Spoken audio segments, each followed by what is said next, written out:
안녕하세요. 책 읽어주는 에젤 강미경입니다. 김청수 목사님이 수십 년 목회 생활 중에 체험하고 느낀 점을 목사가 해서는 안 될 일들 금기라는 책에 담으셨는데요. 우리가 어떻게 좀 더 바르게 신앙생활을 해야 할지 한번 배워볼게요. 내가 잘 아는 박 목사는 양심적이고 진실하다는 평을 받고 목회를 잘 했다. 어느 주일 예배를 마치고 화장실에 들렀다가 교회의 재정부장 장로를 만났다. 아, 목사님 잘 만났습니다. 무슨 일 있습니까? 목사님 이달 사례비를 드리려고요. 그러더니 뒷주머니에 찔러 넣고 다니던 돈 봉투를 꺼내주었다. 장로님, 그것을 꼭 화장실에서 이런 식으로 주셔야 합니까? 목사는 그 돈 봉투를 집어 던져버렸고 쏟아진 돈들은 화장실 바닥에 흩어졌다. 목사가 그렇게 한 이유가 있었다. 그 장로는 언제나 목사의 생활비를 무례하게 전달하여 속을 상하게 했던 것이다.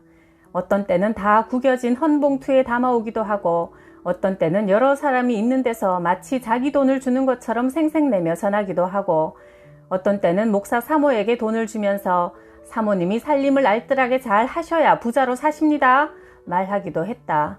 목사는 이런 그의 버릇을 고칠 생각으로 그날 과격한 행동을 한 것이다. 그 일이 있고 난 후 장로는 운영하던 사업체가 부도나 미국으로 도망갔고 아직 돌아오지 못하고 있다. 그 목사는 다른 교회를 개척해 목회를 아주 잘 하고 있다. 목사들은 주로 대접을 받고 살다 보니 공짜를 좋아하는 나쁜 습관이 있다. 봄, 가을 대신방이나 특별한 일로 교인들을 신방하면 목사님 책 사보세요 하며 돈을 주기도 한다. 내가 젊은 목사였을 때는 그런 돈들을 모아 그들의 이름으로 주일에 감사 헌금을 해주었다.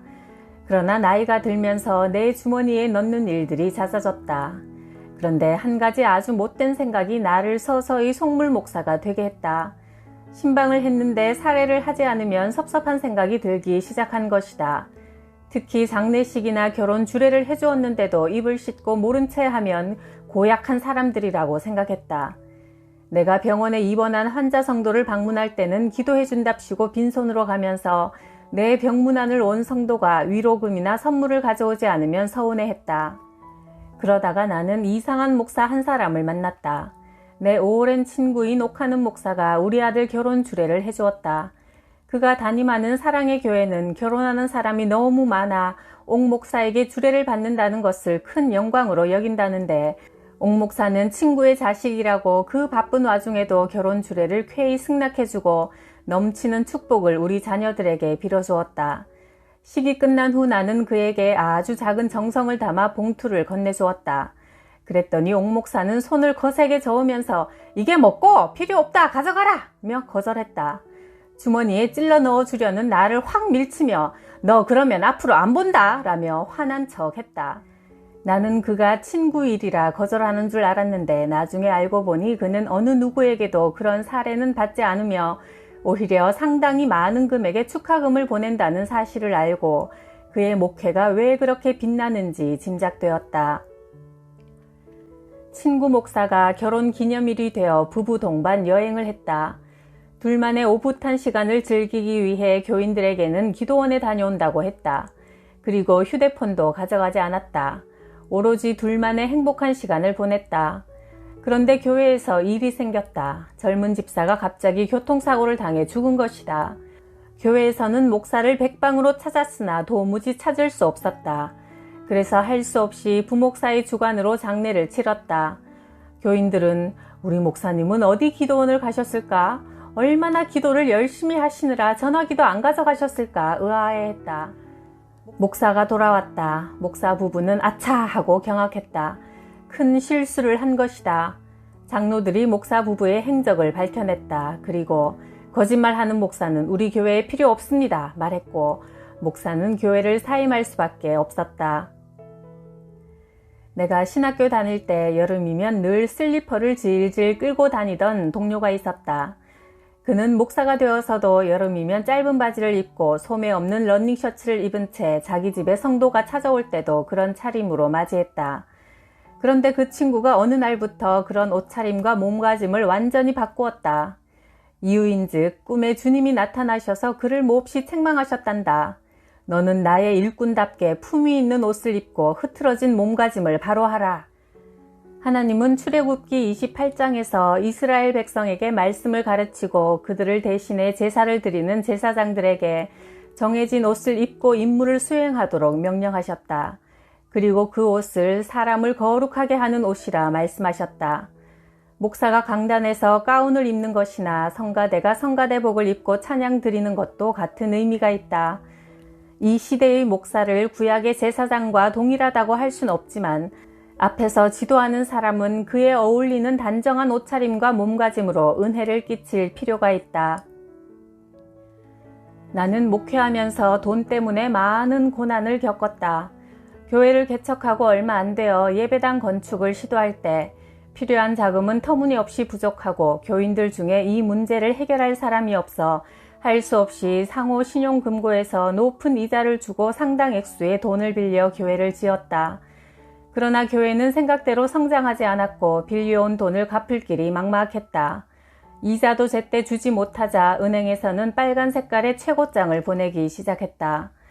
고향 후배의 도움을 받아 더 높은 이자를 주고 급전을 빌려 은행 빚을 갚았지만 이번엔 사채 이자를 지불하지 못해 더 큰 곤혹을 치렀다. 모 교회 집사라는 그들은 사기꾼 목사놈 망할 놈이라고 마구 욕설을 퍼부으며 주일에도 교회까지 찾아와 난동을 부렸다. 정말 나는 견딜 수가 없었다. 내가 쓰자고 빌린 돈도 아니요. 하나님의 교회 건축을 위해 빌린 돈인데 더러운 사기꾼 취급을 당하니 눈에서 피눈물이 났다. 이런 광경을 본 교인들은 아무도 우리의 입장을 대변해주지 않고 슬금슬금 자리를 피했다. 나는 할 수 없이 이웃교회의 건물을 팔아 그들의 돈을 갚았다. 이렇게 되자 우리 교인들은 모두 흩어지고 교회는 없어졌다. 나는 지리산에 올라가 3개월 동안 하나님께 기도하며 통곡하고 울었다. 기도하니 하나님께서 내가 왜 그렇게 돈 때문에 욕을 먹으며 고초를 겪어야 했는지 깨닫게 해주셨다. 내가 하나님의 일이라는 미명하에 과분한 욕심을 부렸기 때문이다. 교회 건물이 있으면 좋겠지만 없으면 없는 대로 목사의 본질적인 사명인 하나님의 말씀 가르치는 일과 전도하는 일에 전심전력을 다했더라면 그런 일을 당하지 않았을 텐데 아직 감당할 힘이 없는데도 성전을 건축하기 위해 무리한 짓을 하다 이런 일을 당한 것이다.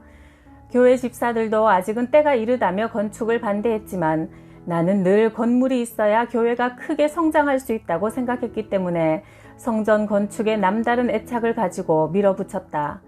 그러나 그런 생각이 잘못되었음을 나중에야 알았다. 우리 교회가 건물이 필요한 때가 되면 하나님께서 자연스럽게 일을 추진하여 마련해 주실 것이다 생각하고 본연의 사명을 잘 감당하고 있었다면 그토록 억지 수고를 하며 돈 때문에 불필요한 고통을 당하지 않았을 것이다. 교회를 빨리 부흥시키려고 인간적인 욕심을 부리다가 결국 교회가 사라지고 말았으니 말이다. 친구 목사는 신학교를 하나 꼭 운영하고 싶어 했다. 얼마 후 누군가의 소개로 신학교 이사장이라는 목사를 초청해 부흥회를 했다. 그런데 그 목사의 설교를 듣고 친구는 목사의 설교에 약간 문제가 있다며 찜찜해했다. 그럼에도 불구하고 친구는 그 목사의 신학교에 상당한 금액의 후원금을 내고 학생이 고작 100명도 되지 않는 신학교의 학장이라는 명예를 얻었다. 이사장 목사가 친구에게 말했다. 신학교 학장이신데 학위가 없었어야 되겠습니까? 미국에 내가 잘 아는 신학교가 있는데 아주 좋은 학교입니다. 이미 목사님의 이야기를 듣고 명예 박사 학위를 주기로 약속을 받아 놓았으니 한번 다녀오시죠. 아니 목사님, 제가 어떻게... 저는 영어도 잘 못하는데요. 영어 안 하셔도 됩니다. 그 학교는 한국 사람들이 운영하는 학교입니다. 그래서 친구는 부랴부랴 박사 가운을 만들고 미국에 가서 명예 박사 학위를 받았다. 물론 상당한 금액의 학교 후원금을 내고 말이다. 친구가 박사 학위를 받자 이사장 목사는 새로운 요구를 했다. 학교에서 그만한 대접을 해드렸으니 학교 건물 임대료를 내는 게 당연하지 않겠소? 고민하는 친구에게 나는 이렇게 권면했다. 그 목사와 관계를 끊게, 박사 그까짓 거 하려고 돈 쓰고 힘 낭비하고 시간 버리지 말게, 그 시간에 성경 많이 읽고 기도도 하게, 그래도 시간이 남거든 어거스틴의 참회록을 읽고 칼뱅의 기독교 강요를 읽게, 그러면 박사하는 것보다 훨씬 더 많은 것을 얻을 수 있을 걸세. 목사가 박사 학위가 있다고 목회 잘하는 게 아니며 성도들에게 존경받는 것이 아닐세. 나는 정식으로 미국 풀러 신학교에서 목회학 박사 학위를 받았는데도 우리 교인들 중에는 그거 가짜 박사 아니에요? 라고 수근거린다네.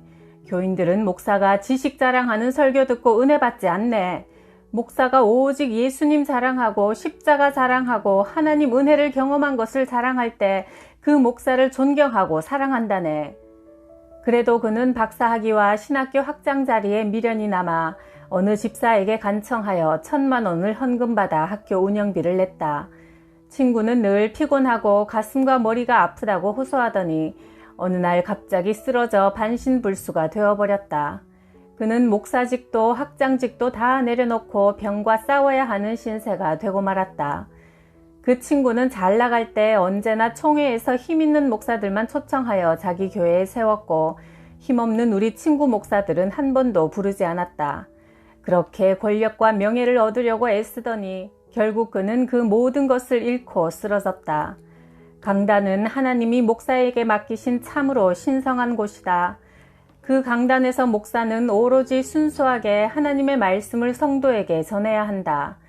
그 외의 것을 얻기 위해 강단을 이용할 때 그 결말은 비극이 된다. 사도 바울은 이렇게 말했다. 우리가 전하는 것은 사람의 지혜에서 배운 말이 아니라 성령께서 가르쳐 주시는 말이라. 신령한 것으로 신령한 일을 설명하는 것이라. 고린도전서 2장 13절. 친구 중에 경영학과를 졸업한 목사가 있다. 조직 관리 기술이 뛰어나 교회를 개척한 후 사무실에 거대한 교회 조직표와 연간 계획표를 치밀하게 그려놓고 그 계획표에 따라 설교하고 신방했다. 그 계획표에 의하면 그의 개척교회는 10년 안에 수많은 기구를 거느린 대형교회가 되어야 했다. 그러나 어찌된 일인지 그의 이상속 교회는 제대로 실현되질 못했다. 나도 한때 유명한 교회 행정가 목사님이 쓴 교회 행정학이라는 책을 몇 번씩 읽고 그의 교회 행정 이론에 따라 목회를 했는데 이상하게 잘 되지 않았다. 몇 번의 시행착오 끝에 나는 깨달았다. 목사에게 가장 중요한 것은 성도나 교회 재정, 조직을 관리하는 목회 기술이 아니라 목사 자신이 전인격적으로 하나님의 말씀대로 헌신된 삶을 사는 것이다. 하나님은 그런 착하고 충성된 종을 통해 살아 운동력 있는 말씀을 전하시고 그런 설교는 성도들의 심령과 골수를 찔러 쪼개어 그들을 변화시킨다. 주님을 닮아가는 목사가 성도들에게 존경을 받으면 교회는 특별한 테크닉이나 시스템이 없어도 자연히 성장한다. 우리 교회에 신앙생활을 시작한 지 2년쯤 되는 여성도가 있다. 그 남편은 불신자로 교회 열심히 다니는 아내가 못마땅해 늘 핍박했다. 여성도는 하나님과 남편 사이에서 방황하며 믿음이 흔들렸다. 나는 그녀가 남편을 감동시키기 위해서는 먼저 은혜를 받아야 한다고 생각하여 남편이 출장을 간 어느 여름, 다른 교인 30여 명과 함께 한월산 기도원으로 데려갔다. 며칠 후 저녁 집회 중 통성 기도를 하는데 그 여성도가 강력한 성령님의 임재로 갑자기 몸을 뒤틀더니 쓰러져 반쯤 가사 상태에 빠졌다. 그녀는 밤새 깊은 잠을 자고 아침에 일어났다. 그리고 사람이 완전히 달라져 버렸다. 하나님의 사랑에 감동되어 기쁨과 은혜가 넘쳤으며 기도원에서 돌아와서는 교회 섬기기와 말씀 읽고 기도하기에 온 힘을 쏟았다. 가정에서도 남편을 잘 섬기며 참고 견디더니 1년쯤 뒤에 남편과 친정 식구, 시부모님을 모두 하나님께 인도하는 놀라운 열매를 맺었다. 시부모님은 며느리에게 고맙다며 넓은 평수의 아파트를 선물로 사주기도 했다. 우리 교회 집사 중에 아주 점잖은 지식인이 있다. 그분은 신앙생활도 점잖게 했다. 언제나 근엄한 표정을 하고 설교를 진지하게 들었으며 목사를 대하는 태도도 신사적이었다. 그런데 병이 들었다. 회사 일에 너무 과로하여 간에 이상이 생긴 것이다. 의사는 간암이 될 우려가 있으므로 절대 과로해서는 안 된다고 엄중히 경고했다. 그러나 그는 과중한 책임으로 병원에 입원해 있으면서도 쉬지 못했다. 그의 아내 집사가 남편을 데리고 생전 처음으로 기도원에 갔다. 당신이 여기서 하나님을 만나야 병고침 받습니다 하며 부부는 난생 처음 산에 올라가 밤을 새워 기도했다. 그렇게 며칠을 보냈다. 기도 중 말할 수 없는 기쁨과 벅찬 하나님의 사랑이 가슴에 부어지더니 답답하고 무겁던 몸이 날아갈 듯 가벼워졌다. 그 순간 그동안 지은 모든 죄가 낱낱이 생각나 한없는 눈물로 회개하며 아침을 맞았다. 남편의 변화되는 모습을 본 아내는 남편의 손을 잡고 울며 하나님께 감사했다. 기도원에서 돌아온 그들의 교회 생활은 완전히 달라졌다. 은혜로 충만한 얼굴은 해같이 빛나고 기쁨과 감사에 가득한 생활은 모든 성도에게 은혜를 끼쳤다. 남집사는 점잖은 교회 생활을 벗어버리고 팔을 걷어붙이고 교회 섬기는 일에 앞장섰다. 회사에서도 그는 가만히 있지 못하고 신우회를 조직해 동료들에게 복음을 전하기 시작했다. 내가 주께 대하여 귀로 듣기만 하다가 이제는 눈으로 주를 배웠습니다. 라는 욥기 42장 5절의 고백을 체험한 것이다. 일생에 한 번도 새벽 기도라는 것을 모르고 신앙생활하는 집사가 있었다. 명문 법대를 졸업하고 정부기관에 공채되어 근무하는 사람이고 부인 집사 역시 명문대학을 나와 모교의 전임 강사로 일했다. 아들이 둘이었는데 큰아이는 총명하고 건강했다. 그런데 둘째 아이가 병치레를 자주 하고 잘 자라지 못해 집사 부부는 늘 걱정이 많았다. 어느 날 아이가 밤새 심하게 아프자 아빠 되는 집사가 드디어 새벽 기도에 처음 나오기 시작했다. 아빠의 간절한 기도에 하나님이 응답하셔서 아이는 잘 자랐고 남자 집사의 믿음도 쑥 성장했다. 그 후 그 부부 집사는 내 목회에 큰 힘이 되어 주었다. 인생에 문제가 생기면 기도 안 하던 사람이 기도하게 되고 그러면 하나님이 응답하시는 것을 체험하게 되고 그러면 하나님을 사랑하는 사람으로 바르게 살아가니 이것이 고난의 유익이다. 우리가 살면서 끊임없이 크고 작은 문제를 만나는 것은 영적으로 보면 하나님께 더 가까이 다가오라는 초청장인 것 같습니다. 문제가 클수록 더욱 기도에 힘써서 하나님의 사랑과 능력을 체험하는 복으로 바꿉시다. 구독, 좋아요, 댓글에 복을 쏟아부어 주셔서 감사해요.